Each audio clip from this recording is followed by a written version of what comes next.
Ποιος είναι πιο μαμούχαλος? Ποιος θα έπρεπε να απολυθεί πρώτος? Ποιος θα έπρεπε να πάρει αύξηση? Δεν πρόλαβε.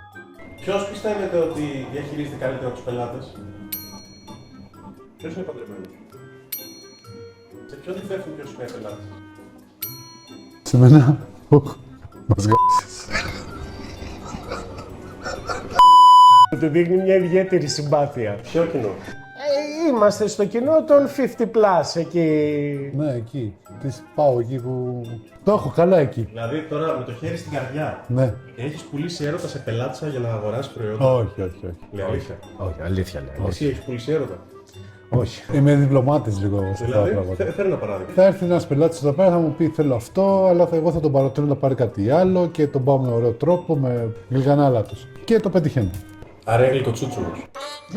Ίσως. Δεν έχω δοκιμάσει.